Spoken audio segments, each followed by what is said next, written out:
এবং এই ফিতনা, এই পরীক্ষার মুহূর্তগুলোতে মানুষ কিভাবে নিজেকে ধরে রাখবে তার সলিউশন আল্লাহ তাআলা সূরা কাহফে দিয়েছেন। এই চারটা ফিতনা থেকে বাঁচার জন্য আল্লাহ সূরা কাহফে চারটা ঘটনা উল্লেখ করেছেন। কয়টা? এক নাম্বার হচ্ছে আসহাবে কাহফ, যুবকদের ঘটনা, 7 জন যুবকদের ঘটনা। ঈমান কি করে বাঁচাবেন, সলিউশন ওখানে। সম্পদের ফিতনা থেকে কিভাবে নিজেকে বাঁচাবেন, এজন্য একজন বাগানওয়ালার ঘটনা আল্লাহ সেখানে। জ্ঞানের ফিতনা থেকে কি করে বাঁচবেন, এজন্য আল্লাহ তাআলা মুসা আলাইহিস সালাম এবং খিজির আলাইহিস সালামের ঘটনা সেখানে উল্লেখ করেছেন। আর ক্ষমতার ফিতনা থেকে কি করে বাঁচবেন এটা বোঝানোর জন্য আল্লাহ তাআলা যুলকারনাইনের ঘটনা উল্লেখ করেছেন। চারটা ফিতনা থেকে বাঁচার জন্য কয়টা ঘটনা? চারটা ঘটনা। আমরা তাহলে একটা একটা করে ঘটনা শুনি, আমরা একটু উদ্ধার করার চেষ্টা করি যে কি কি সলিউশন আল্লাহ তাআলা আমাদের বাতলে দিলেন। এক নম্বর হচ্ছে আসহাবে কাহফের ঘটনা। এটা 250 খ্রিস্টাব্দের সময়কালে রোমান সাম্রাজ্যের একজন বাদশা ছিল, নাম দাকিয়ানুস, প্রতাপশালী বাদশা, পৌত্তলিক, মূর্তির পূজা করে। ঈসা আলাইহিস সালাম বিদায় নিয়েছেন, 250 বছর হলো।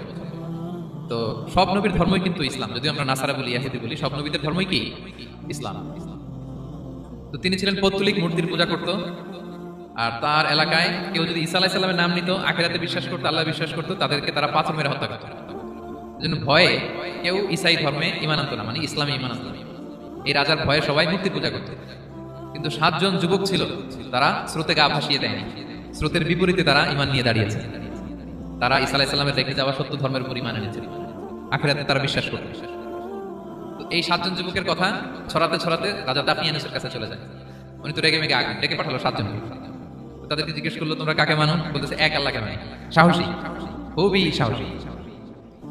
বলতেছে তুমি কি জানো তোমরা কার সামনে কথা বলতেছো? আমি তোমাদেরকে মৃত্যুদণ্ড দিতে পারি। তারা বলে দেন, কিন্তু আমরা সব বিসর্জন দিলেও ঈমান বিসর্জন দিতে পারবো না। সুবহানাল্লাহ। তিনি বললেন, তোমরা যুবক মানুষ, রক্ত গরম, আবেগে কথা বলতেছো, 3 দিন সময় দিলাম, যাও। ঈসার নাম ভুলে যাও, আখিরাত ভুলে যাও, আল্লাহর নাম ভুলে যাও। 3 দিন পরে তোমাদেরকে আবার ইন্টারভিউ নেব। ওই দিন যদি একই কথা বলো, পাথর মেরে 7 জনকে দুনিয়া থেকে উড়িয়ে দেব। তারা চলে গেল। এবার 7 বন্ধু মিলে পরামর্শ করতে লাগলো, কি করতে পারি আমরা, এই গুণে ধরা সমাজকে আমরা কিভাবে বাঁচাবো, এই পৌত্তলিকতার ছোবল থেকে এই ইফসিস নগরীকে বাঁচাবো কি করে। নগরীটার নাম ছিল ইফসিস নগরী। বর্তমানে এটা তুরস্কের ইজমির শহরে অবস্থিত। এখনো জায়গাটা প্রত্নতাত্ত্বিকদের ইয়েতে এটা সংরক্ষিত, এখনো টুরিস্টরা যায়। তো তারা বললো, আমরা ঈমান বিসর্জন দেব না, যদি আমরা ওদের কথা মেনে নিই, আমরা তো মুশরিক হয়ে গেলাম। চলো আমরা এক কাজ করি, আমরা এলাকা ছেড়ে দিই। এই 7 যুবক আল্লাহর উপর ভরসা করে তারা বাড়ি ঘর, আত্মীয় স্বজন সব ছেড়ে দিয়ে লোকালয় ছেড়ে দূরে একটা পাহাড়ের ভেতরে আশ্রয় নিল। পাহাড়ের ভেতরে একটা গুহা ছিল, এই গুহাকেই আরবিতে বলে আল কাহাফ। কি বলে? এই সূরার নাম কি? সূরাতুল কাহাফ। তো তাদের সাথে সাথে একটা কুকুরও যাচ্ছিল।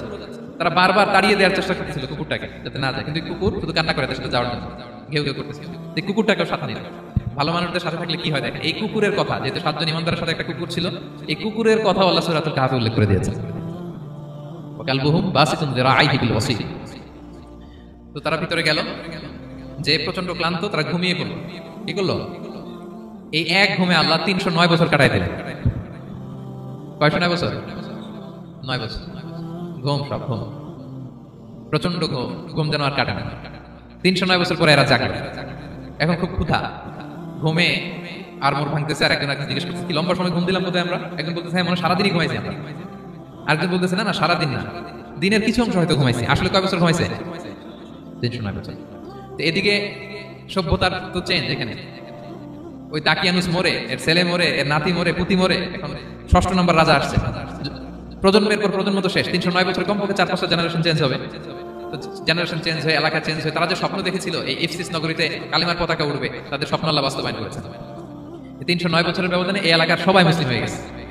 আল্লাহ চাইছিলেন ওদেরকে দেখাবে এটা, যে স্বপ্নটা যে বাস্তবায়ন হয়েছে এটা দেখাবে। ঘুম থেকে উঠছে, একজনকে তারা বললো যে লুকায় লুকায় চাদর মুড়ি দিয়ে কিছু রুটি নিয়ে আসো বাজার থেকে, যাতে তোমাকে না চিনে। চাদর মুড়ি দিয়ে যাও। কিছু পয়সা ছিল, মুদ্রা দিয়ে দিচ্ছে। তো সে যে যখন দোকানদারের কাছ থেকে রুটি নিয়ে মুদ্রা দিছে, দোকানদার বলে, এই মুদ্রা কোথা থেকে আসলো? 309 বছর আগে মালয়েশিয়াতে রিঙ্গিট ছিল কিনা জানি না, যেভাবে ওরা ট্রানজাকশন করতে পারে, যেটা ছিল ওইটা যদি এখন কেউ দেয়, রাজধানী বিলাসে খাবার পাওয়া যাবে? হ্যাঁ। তো রুটিওয়ালা বলে, তুমি বর্তমান সময়ের মুদ্রা দাও, এটা দিচ্ছ কেন? বলতেছে, এটা তো বর্তমান সময়ের মুদ্রা। বলতেছে, এই যে মুদ্রার মধ্যে দেখো কোন সালের সিল দেওয়া, এটা তো শত শত বছর আগে। বলতেছে, কি বলে শত বছর আগে? আমি তো আজকে সকালে বাজার করলাম, ওই বাজার করে যে টাকাগুলো ছিল ওইটাই তো পকেটে। বলতেছে, বলে কি? নিশ্চয়ই তুমি গুপ্তধনের সন্ধান পেয়েছো, হিডেন ট্রেজার। বলো, মানে তার সাথে একটা কথাবার্তা কিছু মিলতেছে না। পরে তাকে ধরে ওই সময়কার রাজার কাছে নিয়ে গেছে। ওই রাজা আবার মুসলিম, সবাই মুসলিম তখন। সে যা বলে এরাও কেউ বিশ্বাস করে না, এরাও যা বলে এও বিশ্বাস করে না। আর এলাকায় এর বাড়ি ঘর, এর বাড়ি ঘর আসবে কোথেকে? এর নাতি পুতি যা আছে 5-6 পুরুষ তো মরে সবাই কবরে। তখন তার কথা শুনে সবাই অবাক। তো এটা মিলানোর জন্য তারা 309 বছর আগের দাকিয়ানুস বাদশার সরকারি নথিপত্র, পুরাতন ছিঁড়া নথিপত্র তারা বের করলো। বের করে দেখে ঠিকই দাকিয়ানুস নামে এক বাদশা ছিল, আর অনেক শত শত বছর আগে মোস্ট ওয়ান্টেড 7 জন যুবক ছিল যাদের ব্যাপারে এক্সিকিউশনের অর্ডার ছিল। এখন দেখে তারা অবাক। লম্বা ঘটনা আমি শর্ট করে বলতেছি। পরে সবাই মিলে তাকে সহ গুহায় গেল। গুহায় যাওয়ার পরে সে বাকিদেরকে ডাকতে গুহার ভিতরে ঢুকলো। আল্লাহ তাআলা 7 জনকে ওইখানে মৃত্যু দিয়ে দিলেন। চিরকালের জন্য এই 7 জন ঘুমায় পড়লো। আর এলাকাবাসী রাজা সহ এখানে তারা একটা মসজিদ নির্মাণ করলো। This is the story of আসহাবে কাহাফ। তো এলাকাবাসী যদিও মুসলিম হয়েছিল, কিন্তু আখিরাতের ব্যাপারে তাদের একটা সন্দেহ ছিল যে আসলে মানুষ মরার পরে কি আবার জীবিত হবে, মৃত্যুবরণ করার পরে আবার মানুষ জীবিত হবে।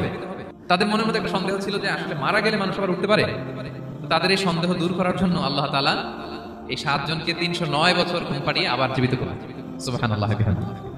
তাহলে ঈমান কিভাবে বাঁচাতে হয় এটার প্রেরণা আমরা এই 7 যুবকের কাছ থেকে পাই। এখানে যেটা আমরা শিখি প্রিয় ভাইরা, 1 নম্বর লেসন হচ্ছে আমাদের গুড কোম্পানি লাগবে, রাইটাস পিপল, মানে আমাদের সার্কেলটা ভালো হইতে হবে।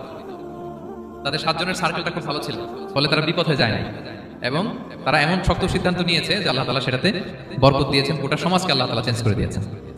এটা হচ্ছে 1 নম্বর লেসন। আপনি ঈমান বাঁচাতে হলে আপনার সার্কেল ভালো লাগবে। খুঁজবেন যে এলাকায় যাবেন ওখানে নামাজি সার্কেল কারা আছে, ওখানে জ্ঞানী গুণী সার্কেল কারা আছে, ওখানে ভালো কাজ করতে চায়, একে অপরকে সহযোগিতা করে, কল্যাণের পথের যাত্রী কারা আছে খুঁজতে হবে আপনাকে। খুঁজে ওই সার্কেলে আপনি যুক্ত হবে, তাইলে ঈমান বাঁচানো যাবে। ক্লিয়ার?